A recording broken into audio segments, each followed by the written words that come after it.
Hi hello. നമ്മളിന്നിവിടെ ഉണ്ടാക്കാൻ പോണത് മീൻ പൊതിയാണ് കേട്ടോ. മീൻ പൊള്ളിച്ചതെന്നൊക്കെ പറയാം. അതിനായിട്ട് ഞാനിവിടെ എടുക്കണത് മത്തിയാണ് എടുക്കുന്നത്.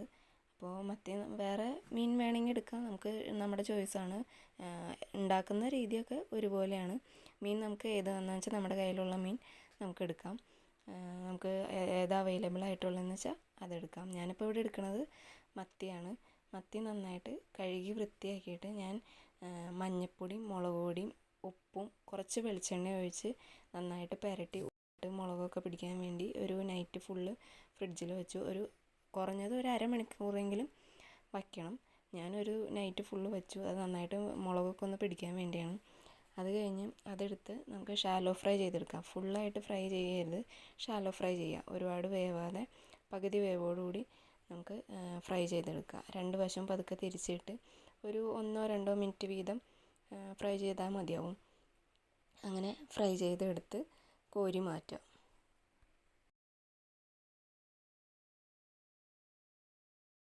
അപ്പോൾ നമ്മുടെ മീനൊക്കെ ഇവിടെ ഫ്രൈ ആയിട്ട് വന്നിട്ടുണ്ട്.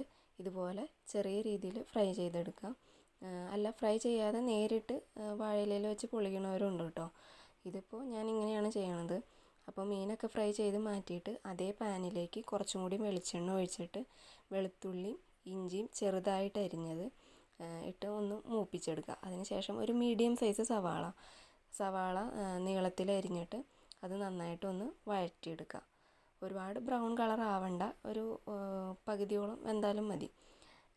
എന്നിട്ട് അതിലേക്ക് ഒരു ആവശ്യത്തിന് ഉപ്പ്, ഒരു 1/4 ടീസ്പൂൺ ഉപ്പാണ് നമ്മൾ ആഡ് ചെയ്തിട്ടുള്ളൂ. കാരണം മീനിൽ നമ്മൾ ഉപ്പ് ആഡ് ചെയ്തിട്ടുണ്ടല്ലോ. പിന്നെ ഒരു 1/4 ടീസ്പൂൺ ഉപ്പും കുറച്ച് കറിവേപ്പിലയും കൂടി ഇട്ട് നന്നായിട്ട് വഴറ്റിയെടുക്കുക. അതിന് ശേഷം തക്കാളിയുടെ ഒരു മീഡിയം സൈസ് തക്കാളി, നന്നായിട്ട് പഴുത്ത തക്കാളി എടുക്കാൻ ശ്രദ്ധിക്കണം. തക്കാളിയും കൂടി ഇട്ടിട്ട് അതൊന്ന് പകുതി വേവിച്ചെടുക്കുക.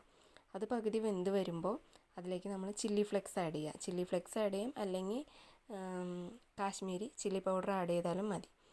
അപ്പോൾ ഇത് ആഡ് ചെയ്തിട്ട് ഒന്നുകൂടി ഒന്ന് വഴറ്റിയെടുക്കുക. അപ്പോൾ അതൊക്കെ മസാലയൊക്കെ റെഡി ആയിട്ടുണ്ട്. ഇനി നമുക്കൊരു വാഴയില, തൂശനിലയാണ് എടുക്കാൻ നല്ലത്. ഞാൻ ഇവിടെ തൂശനിലയാണ് എടുത്തിട്ടുള്ളത്, അതാകുമ്പോൾ പെട്ടെന്ന് കീറി പോവില്ല. അപ്പോൾ ഒരു തൂശനില എടുത്തിട്ട് അതിലേക്ക് നമ്മൾ ഉണ്ടാക്കി വെച്ച മസാലയുടെ പകുതി എടുത്ത് വാഴയിലയിൽ ഒന്ന് സ്പ്രെഡ് ചെയ്ത് കൊടുക്കുക. എന്നിട്ട് നമ്മൾ വറുത്ത് വെച്ച മീനെടുത്ത് നിരത്തി നല്ല അടുക്കായിട്ട് നിരത്തി കൊടുക്കുക. ഒരുപാട് അകത്തി നിരത്തരുത്, കാരണം നമുക്കിത് മടക്കിയെടുക്കാൻ ഉള്ളതാണ്. അപ്പോൾ നല്ല അടുക്കടുക്കായിട്ട് അടുപ്പിച്ച് വെച്ച് കൊടുക്കുക. എന്നിട്ട് അതിൻ്റെ മുകളിലേക്ക് നമ്മൾ ബാക്കിയുള്ള മസാലയും കൂടി ഇട്ട് സ്പ്രെഡ് ചെയ്തിട്ട് നമ്മൾ കുറച്ച് കറി ലീവ്സ് ഇട്ട് കറിവേപ്പില ഇട്ട് നന്നായിട്ട് ക്ലോസ് ചെയ്യുക. ക്ലോസ് ചെയ്യുമ്പോൾ പതുക്കെ വാഴയില കീറാതെ ക്ലോസ് ചെയ്ത് വൃത്തിയായിട്ട് എടുക്കുക.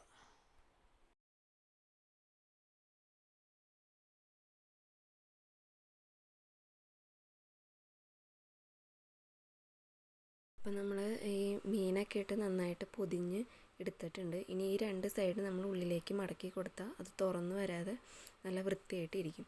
അപ്പോൾ ഇതുപോലെ പൊതിയായിട്ട് മടക്കിയതിന് ശേഷം നമ്മളൊരു ദോശത്തവ എടുത്ത് അതൊന്ന് ചൂടാക്കിയിട്ട് അതിൻ്റെ മുകളിലേക്ക് ഈ പൊതി വെച്ച് നന്നായിട്ട് കൈ കൊണ്ടൊന്ന് പതുക്കെ അമർത്തി കൊടുക്കുക.